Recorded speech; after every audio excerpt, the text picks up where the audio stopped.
let's talk about what else happens this holiday season. We celebrate every year the 81st birthday of Joe Biden. We really noted it yesterday. Yeah, every year it goes up one. And this is the time where Joe Biden's got a choice. He either could pretend he doesn't have a birthday or make fun of the fact that he's old. Now, that's what we were talking yesterday, and we were talking with the producers. Wouldn't it be funny to get a cake and put 81 candles on it to see what it looked like? And the producers said, you know what? That would be a fire hazard. Well, as it turns out, the White House produced exactly what we were doing. And this has, he's gotten so much blowback about, look at that forest fire in the middle of... Is that a birthday cake, or is that the bonfire at my high school homecoming? So they posted this on the Joe Biden Instagram account. Thanks for the birthday well wishes, everybody. Turns out on your 146th birthday, you run out of space for candles. So he was cracking jokes because, it's better to laugh with people than have people laugh at you. And yesterday, as it turns out, he was making a lot of jokes. While we're looking at the cake, though, you know what Joe Biden's favorite cake flavor is? I heard this morning. What? It's coconut. I know. Who doesn't like a good coconut cake? I love a good coconut cake. Me too. I can't wait to tweet that out later. Brian, it's yesterday's news. Oh. So this really was in the news a lot yesterday. So it led reporters to talk about Operation Bubble Wrap, which people close to Biden are reportedly saying they're pushing for him to replace his formal shoes for more comfortable ones so that he can walk better and it reduces the risk of falling. We've done that, right? He's walking shorter distances, they're suggesting at least, while he's on camera. And apparently Democratic strategists and some of his big donors are frustrated because they don't think his staff has done enough to calm the public's concerns about his age. They're pushing for more humor, to start calling him again Grandpa Joe. Right, but the problem is some of the stuff isn't humorous. Some of the stuff is just concerning.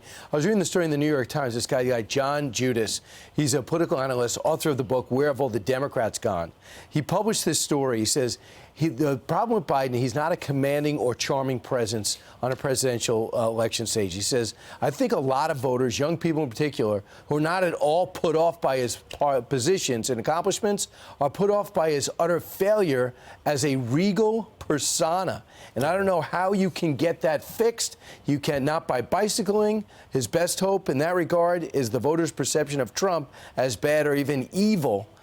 Which, by the way, who will wreck your family, which is exactly what Democrats are trying to say. Too evil to elect. Well, the problem for Joe is while the White House says, look, Joe is the oldest American president ever.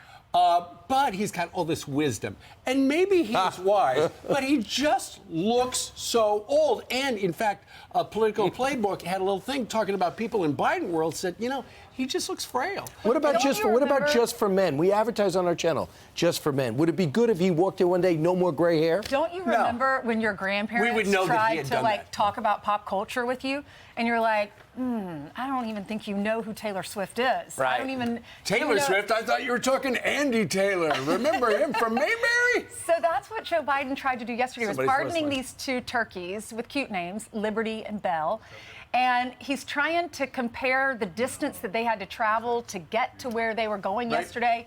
And he tried to talk about Taylor Swift and Beyonce's Renaissance tour, and Britney Spears was thrown in the mix. How'd it go? And it was a jumble. Yeah, listen. Now, just to get here, Liberty and Bell had to beat some tough odds and competition. They had to work hard to show patience and be willing to travel over 1,000 miles. You could say even this harder than getting a ticket to the Renaissance tour or Britney's tour. She's down in, it's kind of warm in Brazil right now.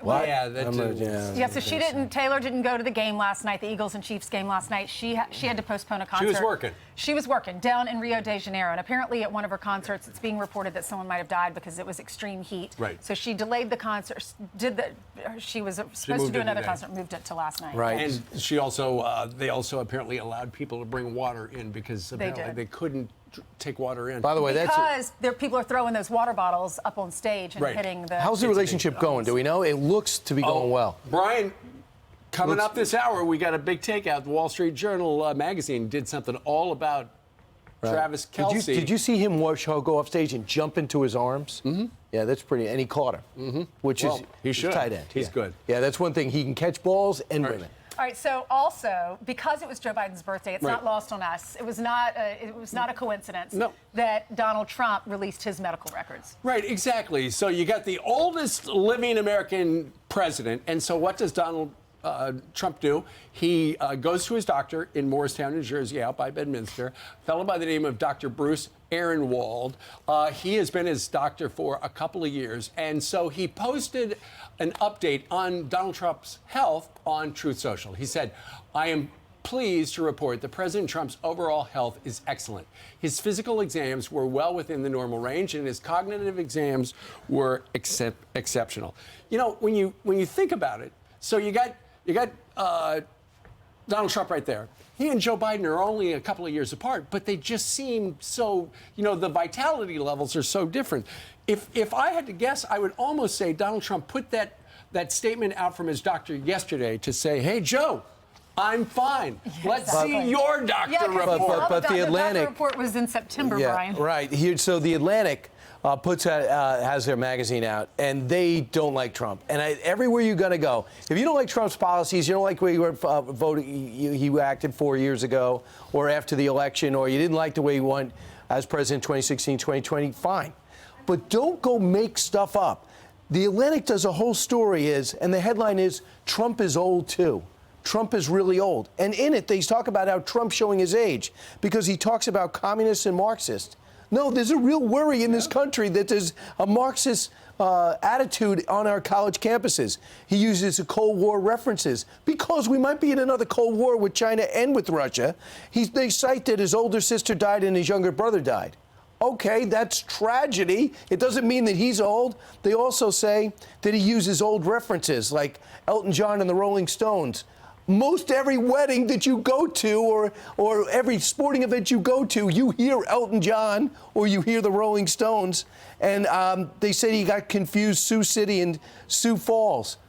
That is okay. That doesn't mean you're old. Sioux City and Sioux Falls in South Dakota. All they're trying to do, the Atlantic is trying to take that talking point away from Republicans. Joe Biden is old. The problem is he seems old. He seems frail, and that's why people are freaking out. His donors and allies are freaked out that he could lose, and so what they are this is according to the Washington Post yesterday, his allies want an open primary season. They would like to see somebody else running against Joe for the nomination, but that's not going to happen because the party bosses said, we've got no backup plan. It's Joe. There are a lot of people that are considered elderly or old. It doesn't mean that they've lost their cognitive ability. We had a guy at the Patriot Awards, 99 years old, World War II veteran, and so sharp and could talk and talk and talk. You have Donald Trump, he could still be 77 years old. Donald Trump's doctor said that his testing this time were even more favorable in most significant parameters. He said because of recent weight loss, and he credited improved diet and continued daily physical exercise while maintaining a rigorous schedule. I want to hear that improved diet. 11 minutes now after the hour. We also have a voter panel all morning long to ask a series of questions about 2024, not just about the presidency, but everything. Yeah, we're going to talk about Joe, we're going to talk about Don, we're going to talk about the entire race coming up on this Tuesday. I'm Steve Doocy. I'm Brian Kilmeade. And I'm Ainsley Earhart. And click here to subscribe to the Fox News YouTube page to catch our hottest interviews and most compelling analysis.